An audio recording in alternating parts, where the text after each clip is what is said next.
How do you win a Nobel Prize, make the Forbes 400 list, or become a leader in your field of endeavor, whatever that may be? And how can you always perform at the height of your abilities? By making sure your thoughts are an expression of who you uniquely are. Clearly, we are all individuals. No two people's DNA is the same. Our fingerprints are unique. Even among twins, facial features vary. But just as we don't look alike, we also don't think alike. Everyone's thought process is different. Is this something to be embraced, or is it something to be abhorred? Many societies abhor it. A few don't. But listen to this amazing statistic. 90% of the world's wealth lies in the 20% of societies that embrace individuality. There are societies which, in some ways, emphasize and encourage and reward autonomy and individuality. And there are others that say that, well, your role is not only to be autonomous, but that there are certain things that have to restrict your autonomy and choice. When you look at some of the more collectivist societies that do not tolerate any questioning of the state, they are willingly giving up freedoms they never knew they had or could have because they still believe in that greater good, that greater collective good tomorrow. And they haven't come to the conclusion yet that it will never come. But when it comes to invention, and when you mention Einstein, I think that what attracted him to this country is we give someone the credit. You give them the credit, give them the freedom to work, and give them the credit, for heaven's sakes. At least put my name at the end of the movie or something, And I think that's something where in a collectivist society, that's considered selfish.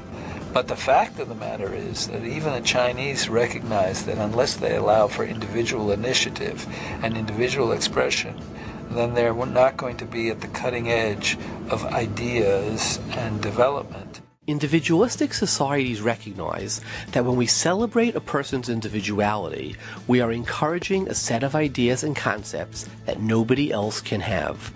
A point of view totally unique, a new color, a new look on life, a new facet to the diamond.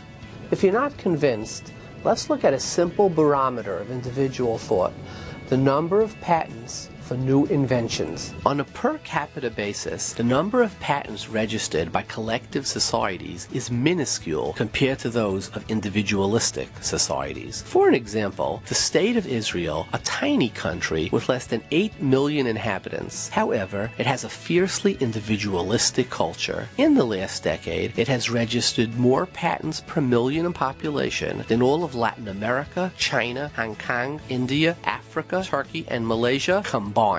There are a lot of oppressive states around the world. I'm from Turkey.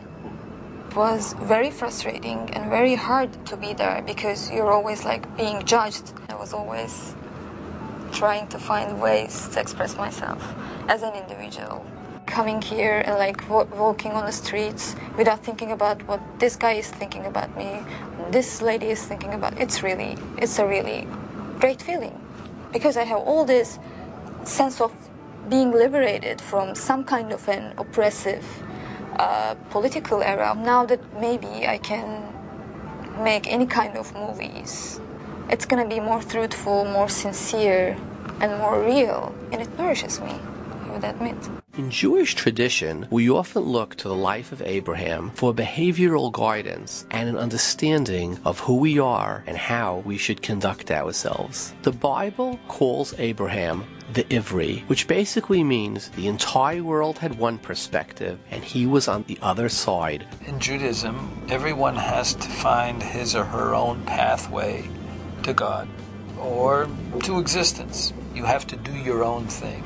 There's a very famous saying, Hakol tzafoi v'hareshut netuna, which means everything expected, everything is preordained, but you have some choice to get there. When you think of the great accomplishments in art, music, literature, all the sciences, they're always led by people who did something extraordinary because they had a unique, individualistic way of thinking. They had a revolutionary creativity that shed new life on old problems, new mathematical formulas, important breakthroughs. produce new cures for diseases, none of these would have been possible if these individuals were content to see the world like everyone else. Rather than criticizing others for being different, we should applaud them and recognize that in their difference is the greatest expression of their individual capacities and humanity. If you want to be the best version of yourself that you possibly can be, you must focus on your own individuality. Remember, you are a one-time event in the world. There is nobody who has ever been or will ever be exactly like you. Celebrate that, and with vigor.